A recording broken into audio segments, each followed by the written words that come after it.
اعوذ باللہ من الشیطان الرجیم بسم اللہ الرحمن الرحیم الحمد للہ رب العالمین بارئ الخلائق اجمعین ثم الصلاة والسلام علی اشرف الانبیاء والمرسلین حبیبنا وحبیب الہ العالمین الذی سمی فی السماء احمد وفی الارضین بابی القاسم محمد صلی اللہ علیہ وآلہ وسلم وعلى آلہ الطیبین الطاہرین المعصومین ولعنۃ الدائم علی اعدائہم اجمعین من یوم عداوتہم الی قیام یوم الدین۔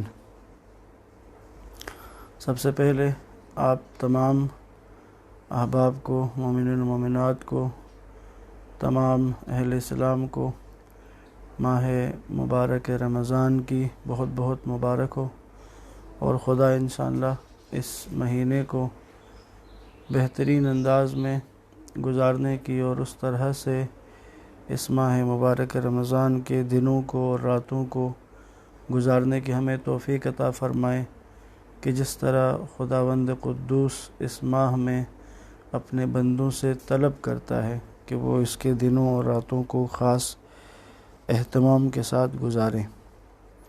عزیزان محترم، ہمارا یہ جو ٹائم ہے سحری کے اوقات میں دعا و مناجات کا ایک یہ سلسلہ رہے گا انشاءاللہ۔ ہم مفاتیح الجنان میں سے پہلے مرحلے میں اور اس کے بعد صحیفہ سجادیہ میں سے دعاؤں کا انتخاب کر کے انشاءاللہ مناجات اور دعاؤں کے ایک سلسلے کو آپ سب کے ساتھ اس میں انشاءاللہ شامل ہوں گے۔ اس میں چند ایک تمہیدی باتیں آپ کی خدمت میں عرض کرنا چاہوں گا، جس میں سے پہلی بات تو یہ کہ دعا و مناجات کا جو باب ہے وہ مکتب اہل بیت میں نہایت اس میں غنی ہے کہ مکتب اہل بیت کے منابع میں دعا و مناجات کے موضوع پر بہترین مواد موجود ہے، اور یہ دعا و مناجات کا جو موضوع ہے یہ خالصتاً توحید کے باب کو بہت واضح طور پر اور جزیات میں جا کر بیان کرتا ہے۔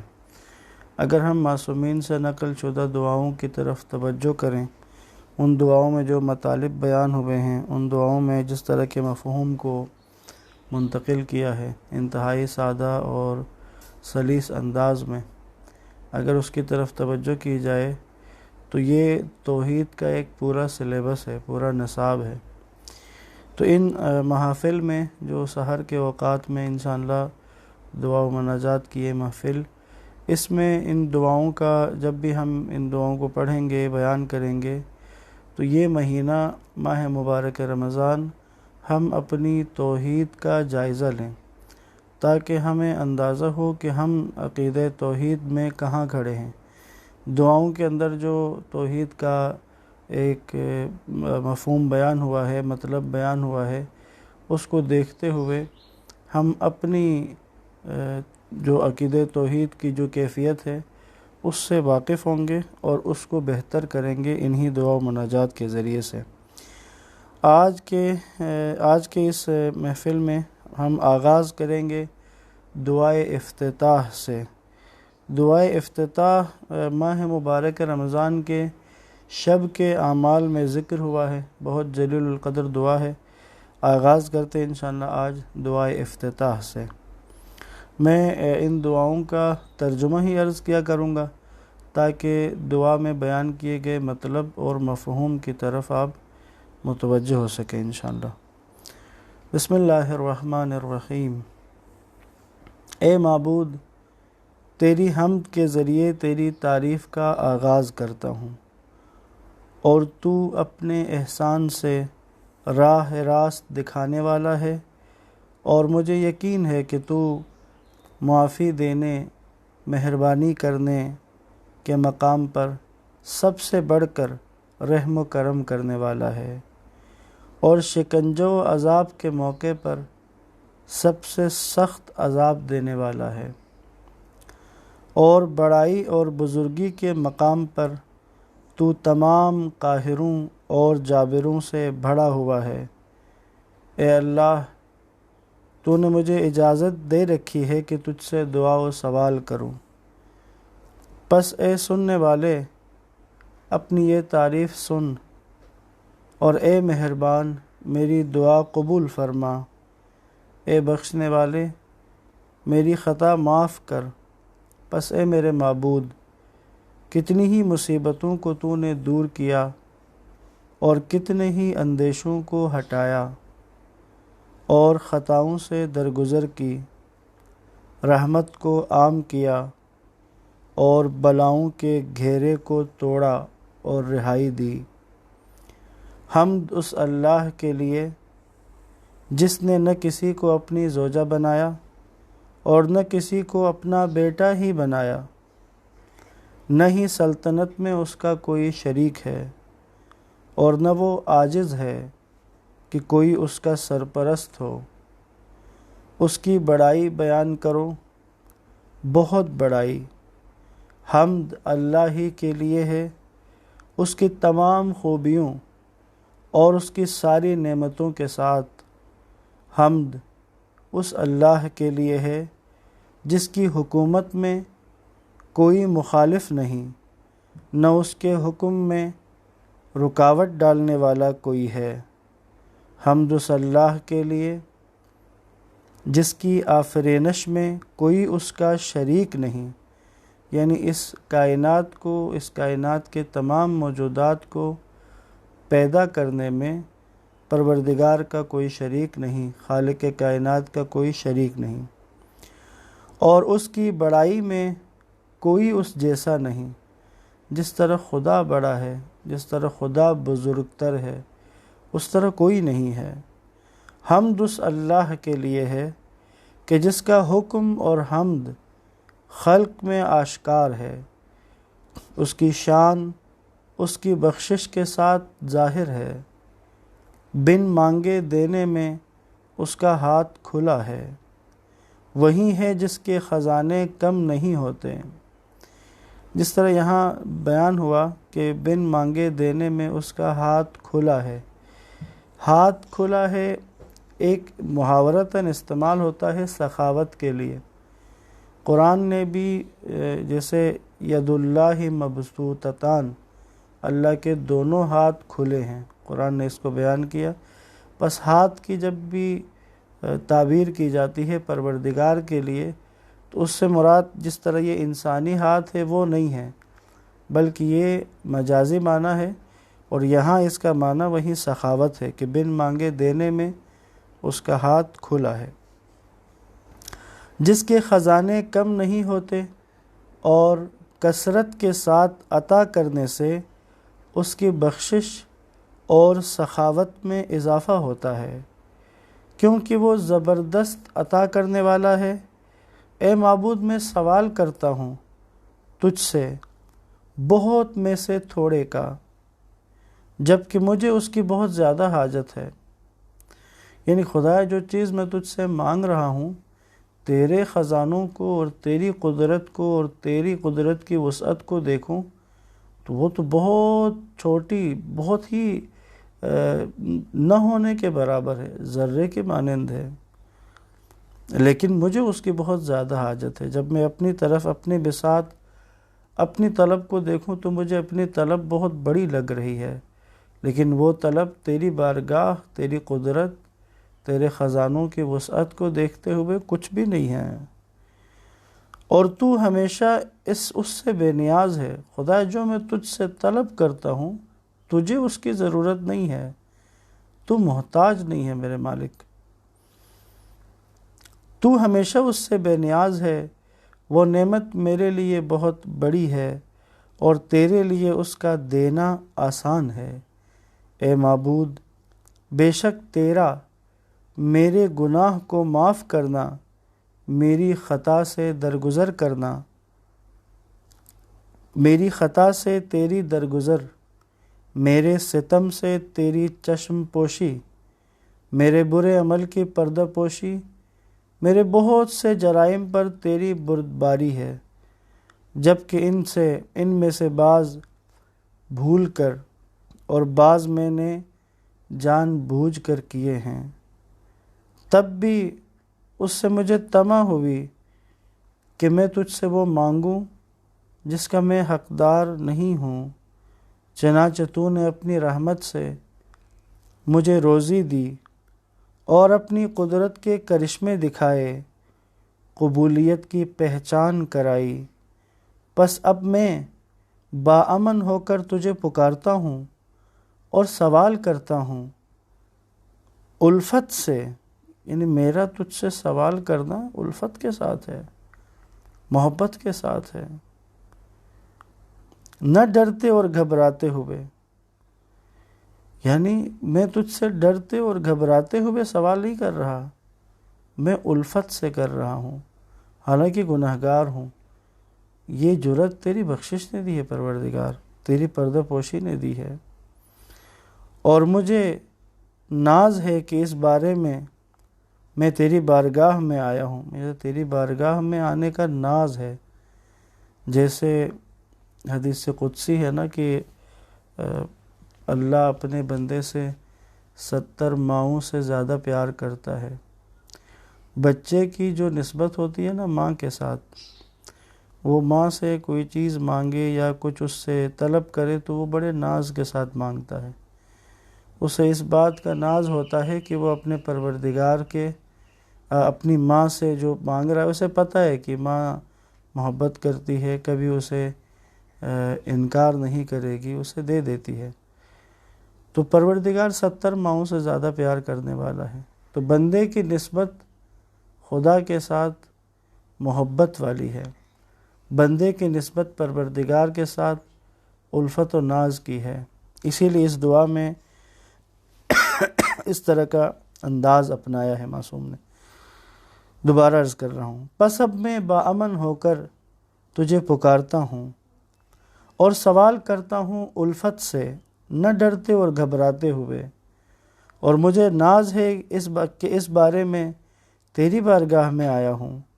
پس اگر تو نے قبولیت میں دیر کی تو میں بوجہ نادانی تجھ سے شکوہ کروں گا، اگرچہ وہ تاخیر کاموں کے نتائج سے متعلق تیرے علم میں میرے لیے بہتری کی حامل ہو۔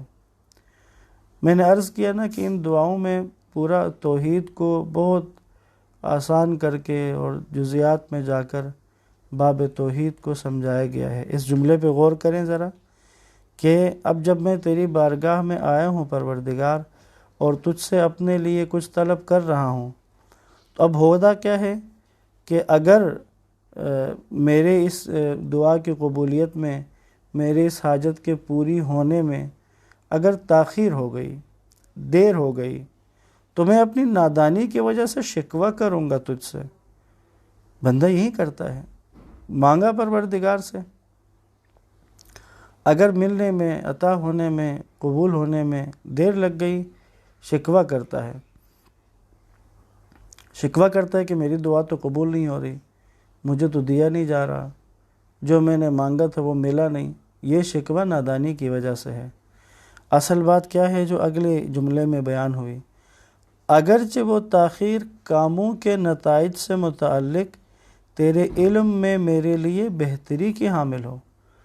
حالانکہ وہ تاخیر جو ہے میرے پروردگار تیرے علم میں ہے، تو نے تاخیر اس لیے کی ہے کہ وہ تاخیر میرے لیے بہتر ہے، میری بہتری کے لیے تو نے کیا، لیکن میں نادانی کی وجہ سے شکوہ کرتا ہوں۔ پس میں نے تیرے سوا میں نے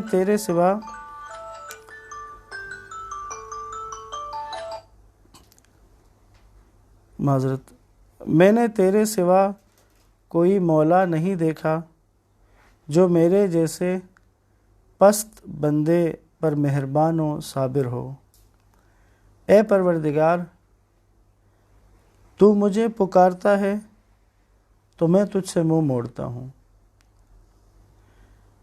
تو مجھ سے محبت کرتا ہے، میں تجھ سے خفگی کرتا ہوں، تو میرے ساتھ الفت کرتا ہے، میں بے رخی کرتا ہوں، جیسے کہ میرا تجھ پر کوئی احسان رہا ہو، تو بھی میرا یہ طرز عمل تجھے مجھ پر رحمت فرمانے اور مجھ پر اپنی عطا و بخشش کے ساتھ فضل و احسان کرنے سے باز نہیں رکھتا، پس اپنے اس نادان بندے پر رحم کر اور اس پر اپنے فضل و احسان سے سخاوت فرما، بے شک تو بہت دینے والا سخی ہے۔ اس انداز سے بھی دیکھیں کہ پروردگار کا ہمارے ساتھ کس طرح کا رویہ ہے، کس طرح کا تعلق ہے، جواب میں ہمارا رویہ کیسا ہے۔ یعنی خدایا تو مجھے پکارتا ہے، میں تجھ سے منہ موڑتا ہوں۔ جہاں تو مجھے اپنی اطاعت کی طرف بلا رہا ہے، جہاں تو عمل کی طرف بلا رہا ہے، وہاں کوتاہی کر رہا ہوں، وہاں اطاعت میں تیری فرما برداری کرنے میں پیچھے رہ جاتا ہوں۔ تو مجھ سے محبت کرتا ہے، یعنی یہ تیری محبت ہے۔ ایک جگہ پڑھا تھا کہ سوال کیا گیا کہ ہم خدا کے عاشق ہیں یا خدا ہمارا عاشق ہے؟ تو رویے پہ اگر غور کریں، جیسے ہمارے عیبوں کو وہ چھپاتا ہے، گناہوں پر پردہ وہ ڈالتا ہے، نافرمانی کے باوجود رزق وہ دیتا ہے، غرض کہ اگر اس کے رویے کو، پروردگار کے رویے کو دیکھیں تو یقیناً عاشق تو پروردگار خود ہے۔ ہم نے تو اس سے محبت کرنے کا آغاز بھی نہیں کیا، ورنہ کیسے ہو سکتا ہے کہ کوئی پروردگار سے محبت کرتا ہو اور اس کی اطاعت سے جی چرائے؟ کیسے ہو سکتا ہے کہ کسی کے دل میں اپنے رب کی، اپنے معبود کی محبت ہو اور اس کے لیے اس کی اطاعت گراں گزرے؟ صاحبان ایمان کے بارے میں ایک صفت جو قرآن میں بیان ہوئی ہے وہ قانتین ہے۔ قانتین اپنی خوشی اور مرضی سے محبت کے ساتھ اطاعت کرنے والوں کو کہتے ہیں، کیونکہ اطاعت کرنے والے بعض اوقات مجبوری میں بھی اطاعت کرتے ہیں۔ قانتین وہ اطاعت کرنے والے ہیں جو عاشقانہ اطاعت کرتے ہیں، جو محبت کے ساتھ اطاعت کرتے ہیں۔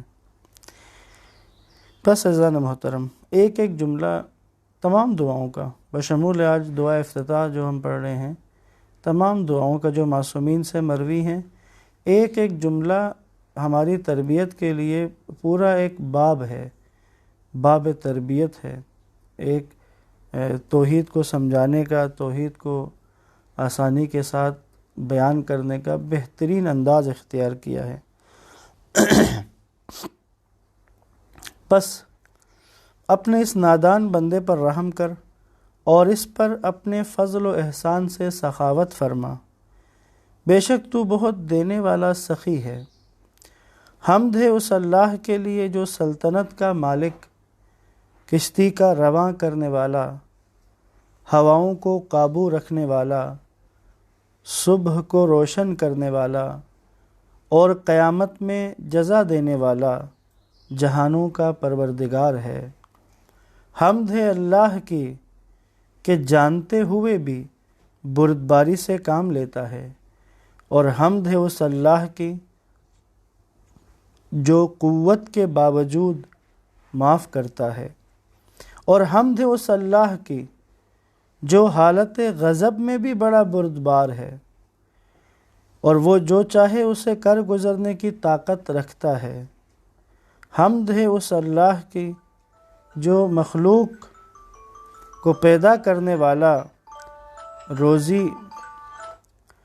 روزی کشادہ کرنے والا، صبح کو روشنی بخشنے والا، صاحب جلالت، صاحب کرم اور فضل و نعمت کا مالک ہے، جو ایسا دور ہے کہ نظر نہیں آتا اور اتنا قریب ہے کہ سرگوشی کو بھی جانتا ہے۔ وہ مبارک اور برتر ہے۔ حمد ہے اس اللہ کی جس کا ہمسر نہیں، جو اس سے جھگڑا کرے، نہ کوئی اس جیسا ہے کہ اس کا ہم شکل ہو، نہ کوئی اس کا مددگار و ہمکار ہے۔ وہ اپنی عزت میں سب عزت والوں پر غالب ہے، اور سبھی عظمت والے اس کی عظمت کے آگے جھکتے ہیں، اور وہ جو چاہے اس پر قادر ہے۔ حمد ہے اللہ کی، جسے پکارتا ہوں تو وہ جواب دیتا ہے اور میری برائی کی پردہ پوشی کرتا ہے۔ میں اس کی نافرمانی کرتا ہوں تو بھی مجھے بڑی بڑی نعمتیں دیتا ہے کہ جن کا بدلہ میں اسے نہیں دیتا۔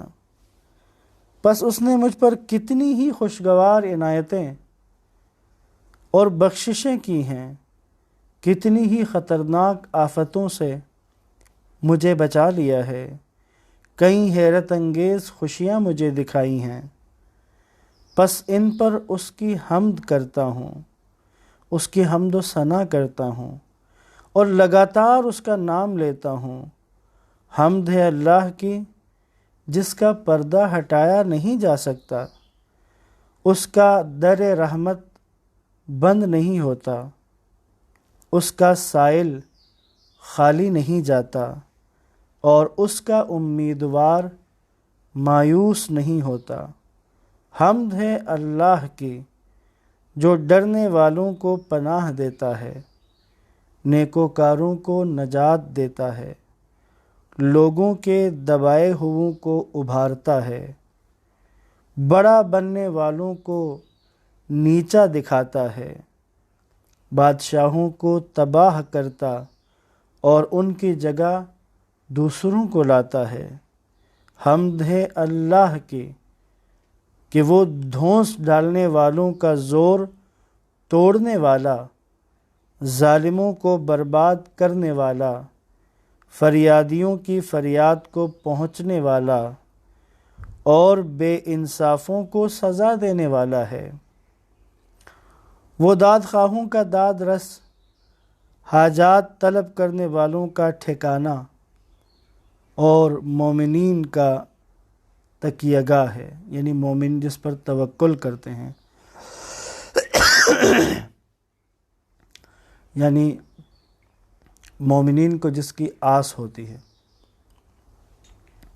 حمد ہے اس اللہ کی جس کے خوف سے آسمان اور آسمان والے لرزتے ہیں، زمین اور اس کے آبادکار دہل جاتے ہیں، سمندر لرزتے ہیں، اور وہ جو ان کے پانیوں میں تیرتے ہیں لرزتے ہیں۔ حمد ہے اللہ کی جس نے ہمیں یہ راہ ہدایت دکھائی، اور ہم ہرگز اپنی اختیار سے نہیں پا سکتے تھے، ہدایت نہیں پا سکتے۔ اگر اللہ تعالی ہمیں ہدایت نہ فرماتا۔ حمد اس اللہ کی جو خلق کرتا ہے اور وہ مخلوق نہیں، وہ رزق دیتا ہے اور مرزوق نہیں، وہ کھانا کھلاتا ہے اور کھاتا نہیں، وہ زندوں کو مارتا ہے اور مردوں کو زندہ کرتا ہے، وہ ایسا زندہ ہے جسے موت نہیں، بھلائی اسی کے ہاتھ میں ہے، اور وہ ہر چیز پر قدرت رکھتا ہے۔ اے معبود، اپنی رحمت نازل فرما حضرت محمد صلی اللہ علیہ وآلہ وسلم پر اور ان کی آل پاک پر، جو تیرے بندے، تیرے رسول، تیرے امانت دار، تیرے برگزیدہ، تیرے حبیب اور تیری مخلوق میں سے تیرے پسندیدہ ہیں، تیرے راز کے پاسدار ہیں اور تیرے پیغاموں کے پہنچانے والے ہیں۔ ان پر رحمت کر، بہترین، نیک ترین، زیبا ترین، کامل ترین، رویدہ ترین، پاکیزہ ترین، شفاف ترین، روشن ترین، اور تو نے جو بہت رحمت کی، برکت دی، نوازش کی، مہربانی کی اور درود بھیجا اپنے بندوں میں، اپنے نبیوں، اپنے رسولوں اور اپنے برگزیدوں میں سے کسی ایک پر، اور جو تیرے ہاں بزرگی والے ہیں تیرے مخلوق میں سے، یعنی پروردگار اپنے نبی پر وہ رحمتیں نازل فرما جو تو نے کائنات میں کسی پر نہیں کی ہو، اتنی رحمت اب ہمارے نبی پر نازل فرما۔ اے معبود امیر المؤمنین علی علیہ السلام پر رحمت فرما جو جہانوں کے پروردگار کے رسول کے وصی ہیں، تیرے بندے، تیرے ولی، تیرے رسول کے بھائی، تیری مخلوق پر تیری حجت، تیری بہت بڑی نشانی اور نبع عظیم ہیں، اور صدیقہ طاہرہ فاطمۃ الزہرا صلوات اللہ علیہا پر رحمت فرما جو تمام جہانوں کی عورتوں کی سردار ہیں، اور نبی رحمت صلی اللہ علیہ وآلہ وسلم کے دونوں نواسوں اور ہدایت والے دونوں اماموں، امام حسن علیہ السلام اور امام حسین علیہ السلام پر رحمت فرما جو جنت کے جوانوں کے سید و سردار ہیں، اور مسلمانوں کے امام ائمہ پر رحمت فرما کہ وہ علی زین العابدین علیہ السلام، محمد الباقر علیہ السلام، جعفر الصادق علیہ السلام، موسیٰ الکاظم علیہ السلام، علی الرضا علیہ السلام، محمد تقی الجواد علیہ السلام، علی النقی ہادی علیہ السلام، حسن العسکری علیہ السلام، اور بہترین سپوت امام مہدی عجل اللہ تعالی فرجہ الشریف پر رحمت نازل فرما جو تیرے بندوں پر تیری حجتیں اور تیرے شہروں میں تیرے امین ہیں، ان پر رحمت فرما، بہت بہت ہمیشہ ہمیشہ کی رحمت۔ اے معبود اپنے ولی امر پر رحمت فرما کہ جو قائم، امیدگاہ، عادل اور منتظر ہیں، یعنی امام زمان پر، اس کے گرد اپنے مقرب فرشتوں کا گھیرا لگا دے اور روح القدس کے ذریعے ان کی تائید فرما۔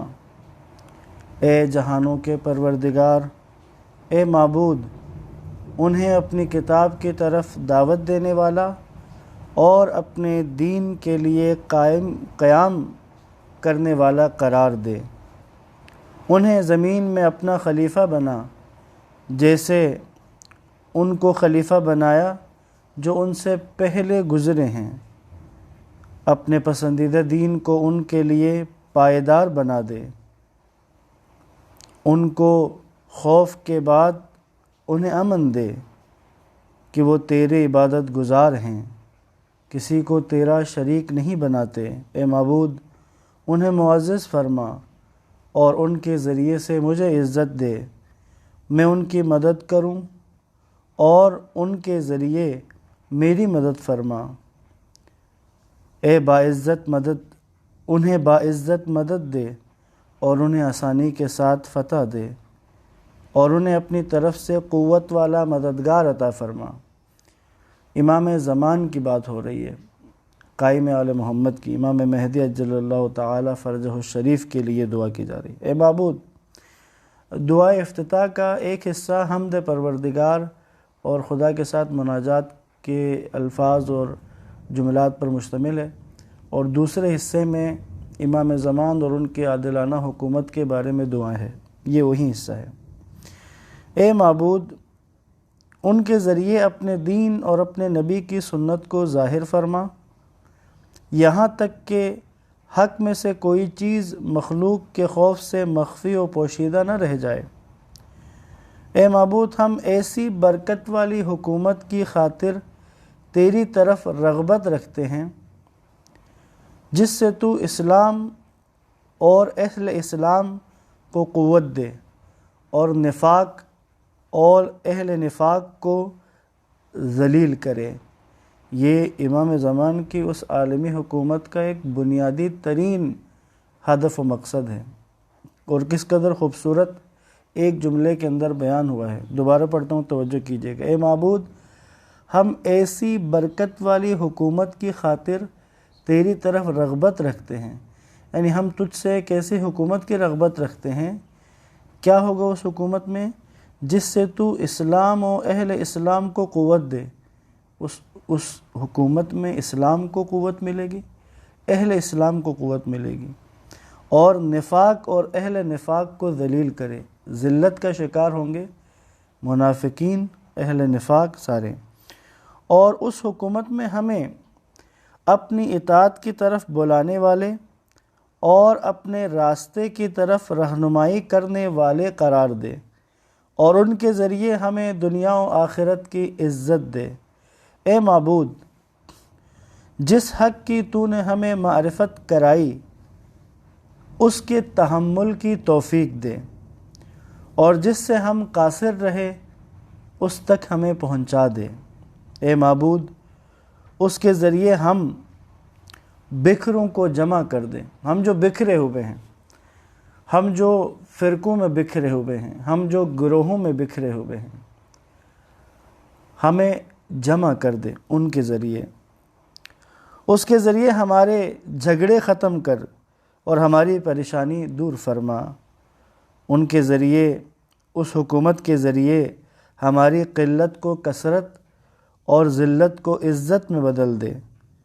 اس کے ذریعے ہمیں نادار سے تونگر بنا اور ہمارے قرض ادا کر دے۔ اس کے ذریعے ہمارا فقر دور فرما دے، ہماری حاجتیں پوری کر دے اور تنگی کو آسانی میں بدل دے۔ اس کے ذریعے ہمارے چہرے روشن کر اور ہمارے قیدیوں کو رہائی دے۔ اس کے ذریعے ہماری حاجات برلا اور ہمارے وعدے نبھا دے۔ اس کے ذریعے ہماری دعائیں قبول فرما اور ہمارے سوال پورے کر دے۔ اس کے ذریعے دنیا و آخرت میں ہماری امیدیں پوری فرما اور ہمیں ہماری درخواست سے زیادہ عطا کر۔ اے سوال کیے جانے والوں میں بہترین اور اے سب سے زیادہ عطا کرنے والے، اس کے ذریعے ہمارے سینوں کو شفا دے اور ہمارے دلوں سے بغض و کینہ مٹا دیجیے۔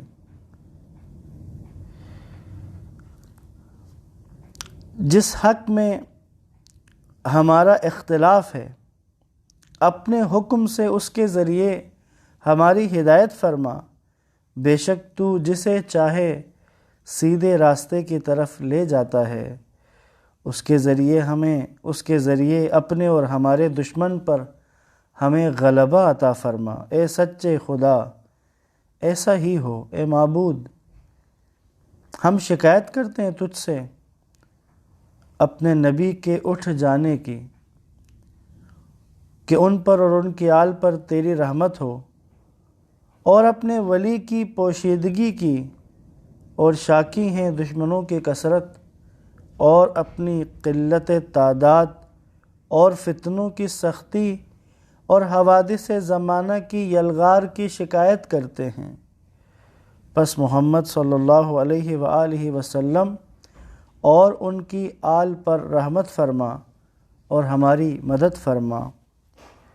ان پر فتح کے ساتھ اور اس میں جلدی کر کے تکلیف دور کر دے، نصرت سے عزت عطا کر، حق کے غلبے کا اظہار فرما۔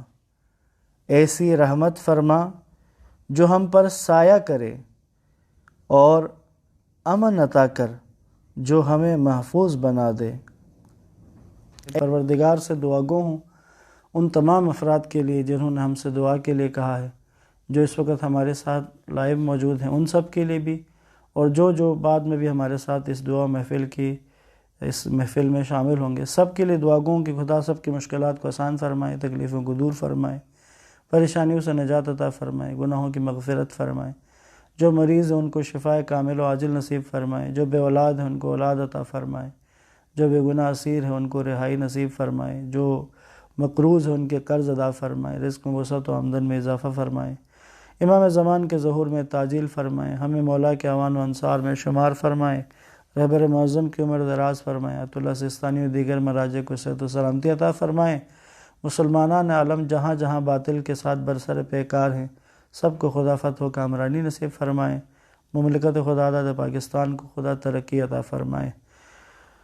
محمد و آل محمد پر درود و سلام کے ساتھ آج کی اس محفل کا اختتام کریں گے۔ اللہم صلی علی محمد و آل محمد وعجل فرجہم، والسلام علیکم ورحمۃ اللہ وبرکاتہ۔